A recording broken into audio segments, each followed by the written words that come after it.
Welcome to the Listening Well, the space where every story matters. I'm Shania, your host and therapist, here to share real conversations and anonymous letters from listeners who are ready to speak their truth or just share something that they want to tell. Some stories are spoken, some are written, all are worth hearing. Let's listen in.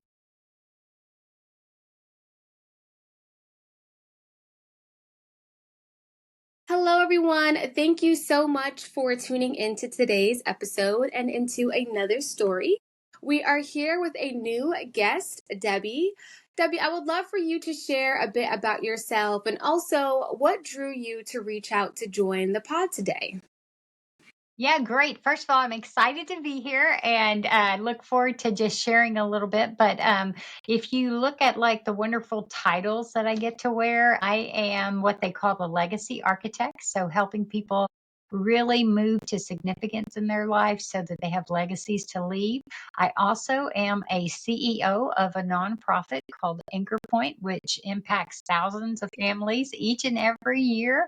And then I get to be a wonderful mom of 9 adopted children. And then Wow. I'm a grandma of 15. So I love Oh my all these. gosh. But I think the reason that we looked at kind of spreading our story with you guys is because God has really challenged us to take my story and be willing to share that so that people can figure their way in their journey. And I just have been so blessed with people who have reached back and brought me along through the years with their story and their inputs in my life. And it's our privilege as, we get a little older to be able to reach back and bring other people along and kind of catapult them into success. So Mhm. that is why we share my story to just encourage and help people figure their way to significance. Thank you so much for that. Before we get into the really strong and powerful story that you have to share, I would love to learn a bit more about your nonprofit. That's huge. Yeah, sure, and it's part of the story, so it'll come out there too. But our nonprofit is called Anchorpoint, and it's anchorpoint.us. And really, what we do is we help families thrive, and we do that from the moment that a young lady finds out she's pregnant and she's just scared and overwhelmed, all the way till they get to adulthood and we break cycles. So we do that with Wow. medical care. We do that with resources. We do that with case management. We have a maternity home. We have therapeutic camps in the summer for Wow. kids that are struggling. So it's just really a huge encompassing thing to help raise the tide of parenting in our community and in our state and beyond. Yeah, as a social worker, I'm so appreciative of seeing a need and creating an organization to support that need. And not only that, being open and willing to support someone throughout their journey, because so often we see services be at like one point and sometimes it's really limited where those Sure. resources are always helpful, but sometimes they don't make that long-term change and they're more of a band-aid. So the fact that you guys Yeah. are walking that life, and I've worked at a few grassroots nonprofits, so I can know how hard that work is. So I appreciate you for waking up every day and living your mission and doing what hard work that is to do. So thank you for Mhm. that. Of course, of course. So I would love to just take a moment and share the floor for you to, give our listeners a bit about your story and what moment you feel is really important to share here.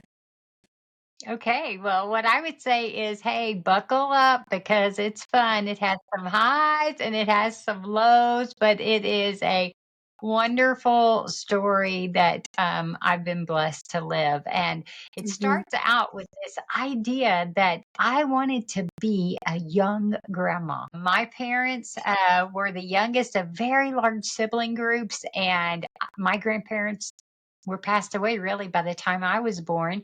And we had a Mhm. lady that kind of adopted us as a grandma, and she had multiple sclerosis. And I just remember Okay. she was such a great grandma to us, but I remember watching her struggle with her health. And she taught me Mhm. things like joy and suffering and how to walk through things like that well. But it made me want to be a young grandma. Okay. So I'm a girl that gets things done.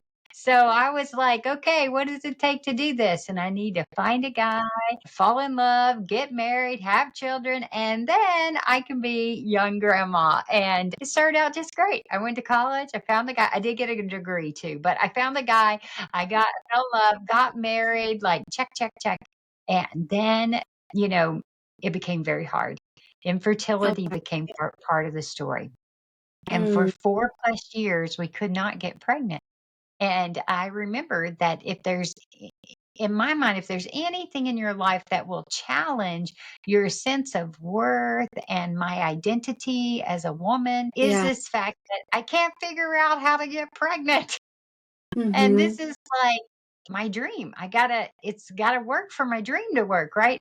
And so that was a really hard time of just persevering and really trusting that God was still writing a good story and that I wasn't broken, even if I couldn't have children the way. So anyway, so as I went through all of that, the very, very last time, I ended up getting pregnant and we were Okay. diagnosed with twins, which was great. I was like, good, we'll do it two at a time. And we went on our journey and we were like, okay, we figured our way. And, around 13 weeks, I was going to my office in the Exxon building and I started bleeding. And I thought, gosh, I'm not going to make it out of the first trimester, right? I'm right here at the end. They sent me to the emergency room, and the emergency room says, I hear at least one heartbeat, and it looks like everything's kind of calmed down. So go home, and on Monday, go to the high risk doctor and get them to check it all out. So, as you can imagine, it's a wonderfully long weekend Yeah. of laying around and not trying not to worry. And on Monday, we went to the high risk doctor.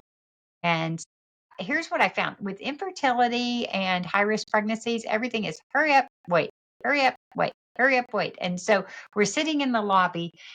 I looked at my husband and I said, wouldn't it be funny if we went in there and they told us we were having triplets and here we are thinking we're going to lose the babies? Wouldn't that be funny? Ha ha ha. And he's laughing. And so we get in there and the little tech sticks her little probe on me and I went, oh, there's three. Oh And my I God. was like, oh boy, and my husband's shaking his head just over there. And she did all her little stuff. And then she said, let's take one more picture for mom Yeah, and I'll just to make take a little snapshot. I'll take a snapshot for you. And I'm like, okay, good. So she does that. And as she's doing it, I went, there's four. And at that point, I was like, do not bother to look for any more because it's already right. extremely high risk. I don't need five, six, seven, eight. It doesn't matter. I Wow. said, and my husband is now pacing the room because, I'm the breadwinner. He is in graduate school. And like any sense of control of anything that we had, it's all gone. Yeah, nobody prepares for that.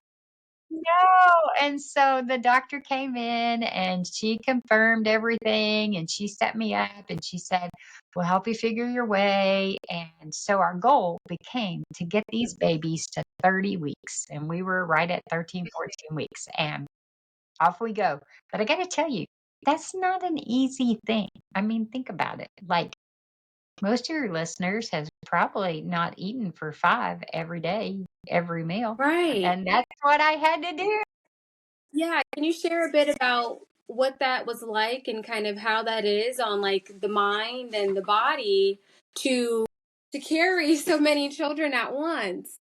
I don't remember, I truly don't remember how I survived. All I know is I ate all the time and I drank water all the time. That's all I Mhm. remember and it's like doctor visit, eat, drink. And so it is, the bigger deal is, getting on a contraction monitor every day, monitoring all that. I'm still working full time. So trying to I just was figuring my way. Right. And so I don't even really remember because so many things have happened since then. What any particular day was like. I just know I had to figure my way. And I did. Right. Right. And so we continued on, and at 26 weeks, I found myself standing in water. And I didn't know what it was at first, but then I realized it was one of the baby's sacs had ruptured. So they sent me to the hospital to stay until the boys came. And the goal was still to get to 30 weeks. So in the hospital, I begged my husband to spend the first night with me. I was like, please don't leave me the first night. I know you got to do things the first night, just stay the first night. And then I Yeah. call my mom and I'm like, "Oh my gosh." And she's like, "We'll come from Mississippi. We'll come to Texas and get Oh, you all wow. settled." Yeah. And so that was great. We went through the night and the next morning I woke up to contractions really crushing my body. And I we called the doctor. The doctor came in and one of the babies really had stuck his hand through my stitched cervix and was waving to the world. Oh my And gosh. he was saying, "Hey, I'm coming." And I looked at the doctor and I'm like, "It's too soon and you need Mhm. to stop this and push that hand back and we'll just forget that this ever happened." And she was like, "No, you have to deliver the baby." And I just remember being shocked and kind of numb and Yeah. was like, I just closed my eyes and breathed and was like, I just got to figure my way. I just resolved Mhm. to figure my way. And so they rushed me to surgery and to remove the stitches. And then they put me back into a room to wait. And a couple hours later, little Zach arrived on the scene. And medical technology was not available then that could save him, which they could have today. So they took the little sack and they put him in my arms. And that little boy, he took his hand and he wrapped it around my finger and he squeezed and he was like, "Hey, mom, I'm here." And I just rocked him and I held him and I loved Yeah. him till he drifted into eternity. And then we Okay. sat with empty hands and waited. Um, and the question changed. It became, would I be able to carry the other three? Right. Right. I have to deliver. And so we waited. And a couple hours later, the doctor came back in and she said, "You have to induce." My blood work was crazy. I had a huge fever. I was Mhm. getting sick.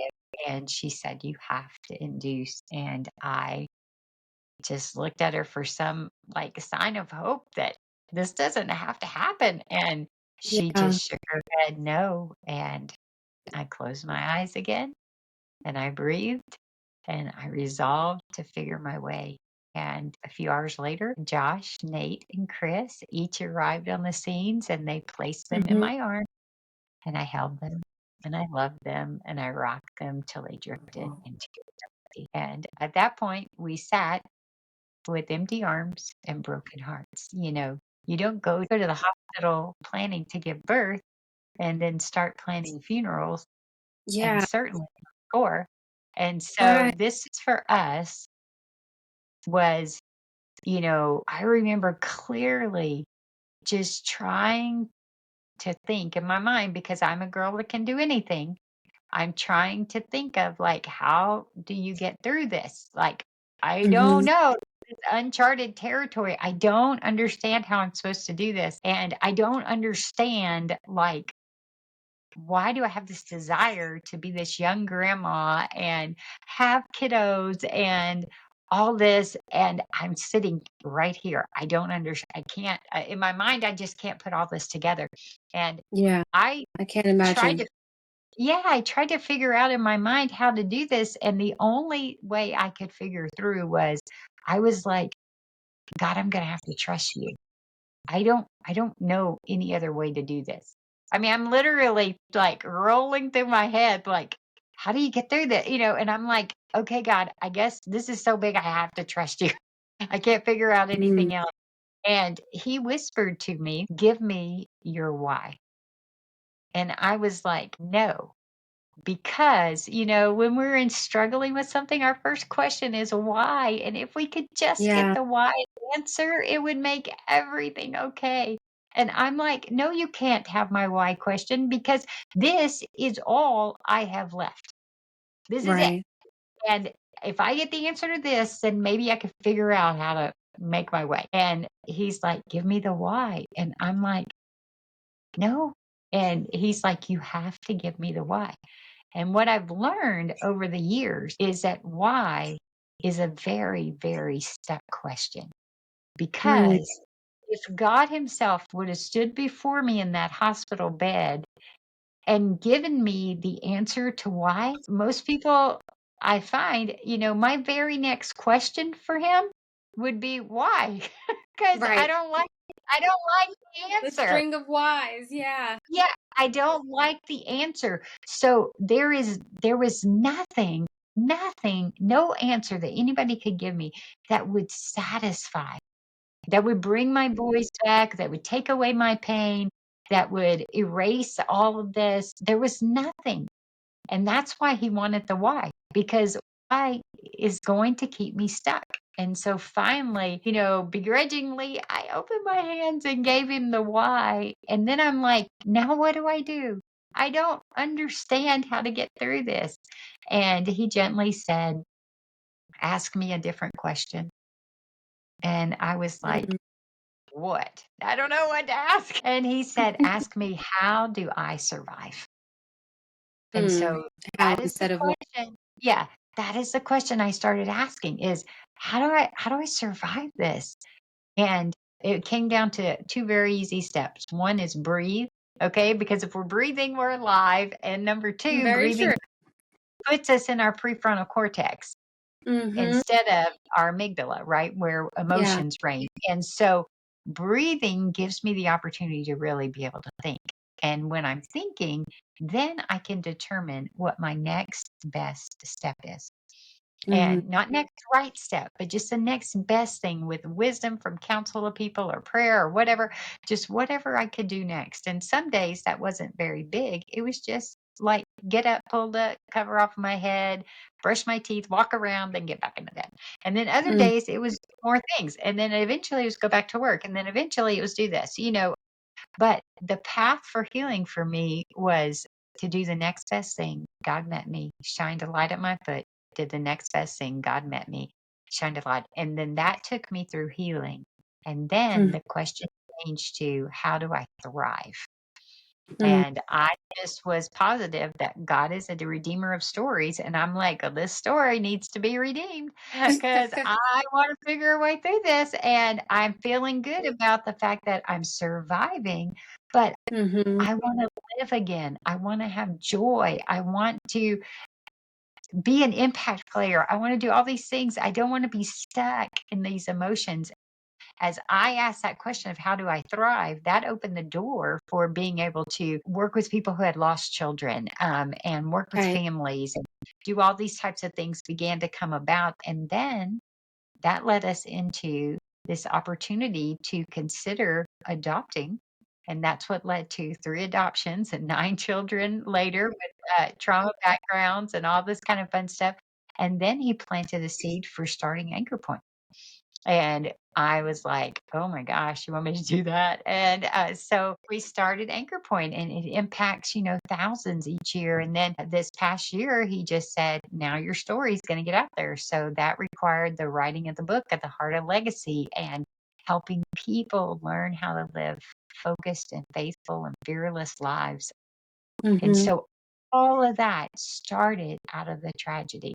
And I would go, my boy's legacy lives on in my life and through the work that we do. And, that is the why. And then how do I survive and how do I thrive? I've used those ever since those days in almost everything that I do. And it's a Mm-hmm. blessing to be able to share that with people and encourage them that way. Yeah, that is so incredible and so powerful, Debbie. Throughout this journey and having this really intentional relationship with God, were there any other supports that were there for you, uplifted you, and helped create this strength that you have throughout the years? Yeah. Okay. That's good. First of all, my husband is wonderful and we definitely work through this together. And that Hmm. can be a challenge because a lot of families will divorce over losing Yes. children. And that has to be on, we're on different healing routes and we're crossing in the night versus moving in sync together. And so Mm-hmm. had to work very hard to do that. And there were some support groups or grief groups. I remember Jack Hayford's book, I'll Hold You in Heaven, was a wonderful release for me to go, this is only temporary. I'm going to see them again. Um, Mm-hmm. and it was wonderful from that perspective. Obviously, my faith played a big part, but we've always had our family and key friends that would, I think it's so important to have like a community around you that Yes. loves you and creates a safe space where you can share your story. Because what we'll Mm-hmm. do is we'll isolate because we feel like we're the only one. And what I really need is I need to be able to tell my story and have people look me in the eyes and say, I see you. You are worth it. You are good. You can do this. I'm for you. And that's what God Mm-hmm. does for us. But it is so amazing when we have people in our lives. So who are our safe people that won't let us just stay in the bed with the covers over our head? So yes, I definitely had and look for those. And as I coach people, I really encourage them to, who are their safe people. And, it doesn't have to be a lot, but it definitely needs to be one or two that we Yes. have in this day and age. Thank you for sharing a bit of insight there. And then can you give a little bit of information about what it looked like to start the journey of becoming a foster parent? I know a lot of families who find themselves dealing with infertility, which becomes a little bit more often now, or people are talking about it more often now, which is really great. I mean, a lot of people are interested in becoming adoptive parents or foster parents. Can you share a little bit more about what that journey looks like and any kind of advice you might have for families who are Sure. looking to open their homes? Yes. Well, first of all, I believe that adopting and fostering and adopting is right in the center of God's heartbeat. It's in James 1. And, he is very clear that we are to be about the orphan and the widow, right? And so it's a great it's a great thing to do. At the same time, I think everybody's called to be part of the solution. Maybe that's a better way to see Hmm. it. Only some of us are called to take people into our homes, but we're all called Right. to be about solutions. What part do we play? Do we help finance it? Hmm. Do we pray for it? Do we do all these things, right? Okay. And I believe also that the reason foster care is even in existence is a failure of the church, because if every fourth church took one child, it wouldn't exist. Mm, And so that's a real challenge for us as people of faith to really get in the game for this. Okay. Now, at the yeah. same time, I would tell you that if you were thinking about fostering, especially adopting, fostering is a very unique space where you only have the children generally for a little while, and then they're looking at reuniting them with their parent or they go on Hmm. to an adoptive family. So that's kind of this unique middle space, which we were blessed with great foster parents for my children. But if you are adopting, then what I will tell you, if you talk to me, I will try and talk you out of it, because you better be committed before you even see the kid that you are in a lifelong relationship and that Hmm. there is no getting out. And this Right. isn't, oh, I'm going to check it out and then we'll see, because it does too much damage to the kid. And that kid Yeah. is I hope already that been hurt. people aren't having Yeah. that approach. Well, I think the problem is that we go in and we're not really sure. And so it's Hmm. like, okay, we'll check it out. And I'm like, no. Once you once are headed toward the child, you're in. There is Yeah. no letting that child see you and think you're going to back out. If it is, Hmm. then you're not committed enough. Okay? It's like getting married and still thinking it's okay to throw the divorce word around. Right. And so it's not, it's forever. And so I would say, hey, we have, because this is missional. And you know what? It's a 24/7 mission field. My kids never go home. That's my house. And they're always there. And I'm like, okay, God, we're crazy. But I'm going, it's a wonderful thing. And so what I would say is, hey, you got to go in with your eyes wide open and you got to go in with the commitment that this is forever. You Right. don't birth a baby and go, well, if your hair's not green, I'm going to like send you back. You're in. And so we have to have that same kind of commitment because I guarantee you that it's going to be hard.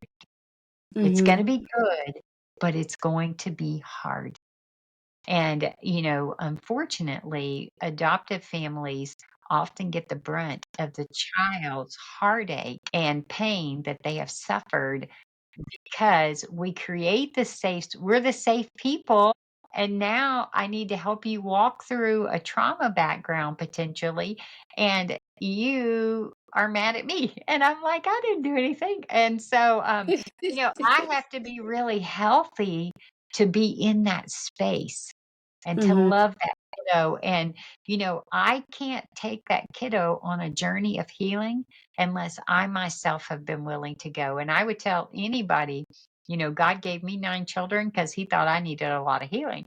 And so I work on me way more than my kids have to work on their stuff because I Mm-hmm. need to be a mom that can be fully present for them. So I would tell you it is an absolutely wonderful thing to do. It's an absolute way to join God in serving and loving kiddos that are literally legally free in the system and are just waiting for homes. And so I Yeah. love training families and encouraging them, but I just go, be realistic when you do it. Because Mm-hmm. the first time we were doing it, we were so clueless. And my kids, the first time they walked in the room. They had a wonderful foster family that prepared them. They walked in the room, looked at my face, and said, "Hey, mom."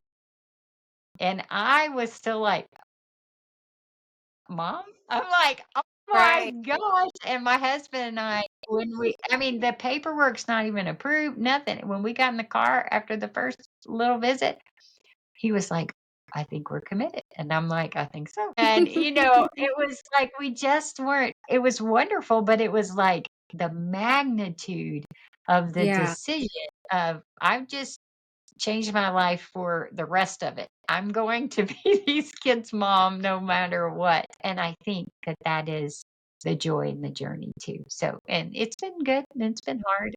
I would do it all over again. That's so beautiful. And if there's one thing that you hope that listeners can take away from your story today, what would that be? I would say that the sun always comes up tomorrow, and Mm, every day is a new day. And do not give up on leaning in with God, even if He doesn't feel close at the moment, because He's there. But you're valuable, you're loved, your story is meant to impact others. And I just pray that you will learn to live and walk your legacy and impact people today and leave one for tomorrow. thank you so much. So well said. So beautiful. Thank you. And on our episodes where we have guests, we always have our guest that's on leave a question for our listeners and the next guest to think about. So for you, what would that question be? My question would be, what are you doing to leave an impact on people today that lasts forever? That's a really good one. That last forever piece is really interesting because there have been guests that say something along those lines of like, what do you do to help other people? But that last piece of that last forever really gets you thinking and makes you take a pause and not just maybe say the first thing that comes to mind. So that's a really good question. Yeah, So I love the it. I love it because, I'm get excited that Anchor Point's going to still exist after I'm gone, and it'll be mm, impacting people. That's amazing. So that's how I want people to impact people. right, that's that legacy, like you said, continuing on and having that positive impact on the world. Mhm. So, the last guest on the show left a question for you. And that question is, how do you choose to walk in this world? Is it in reaction to what happens or in a responsive way? I try to live my life, and I don't always do it well, but I try to live my life completely unoffendable. Mm, Meaning that I'm very proactive and that, if someone if someone were to do something that would hurt me or something like that, is eyes of compassion to say that they must be really struggling and Mm-hmm. they wouldn't have behaved that way. And Mm-hmm. so that away, no one can steal my joy. No one can, keep me from living the life that I'm designed to live. So I definitely don't want to be reactionary. And I, being unoffendable is pretty darn amazing when I get it right. I don't get it right every day, but I try.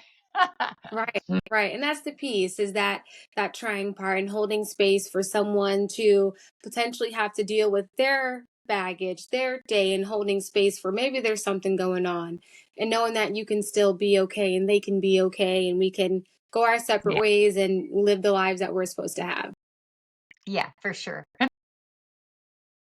Well, thank you so much, Debbie. If you can, please share a little bit about where our listeners can connect with you, learn more about the work that you do. It sounds like you do some training for families and also for the nonprofit as well.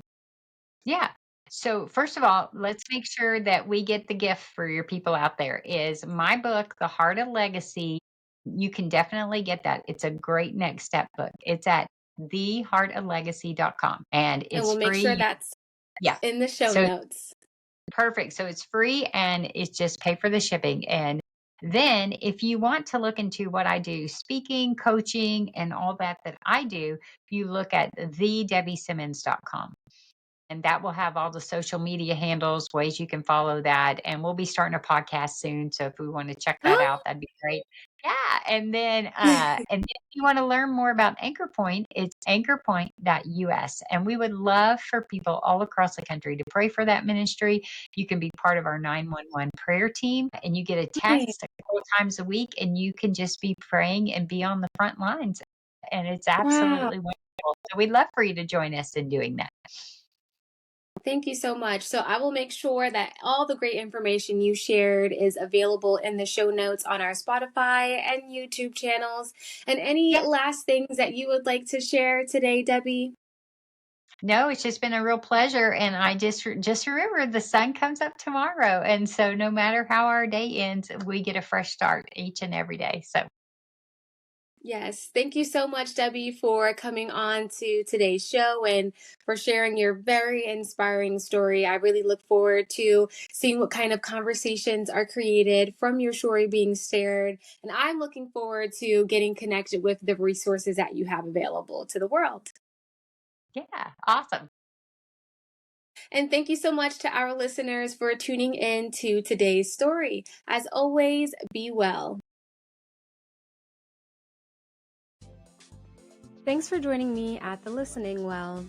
If you have a story, a secret you've never shared, or a question you'd like advice on, or just something that you would like to share with somebody else, you can send it in anonymously if you wish at the email thelisteningwell25@gmail.com.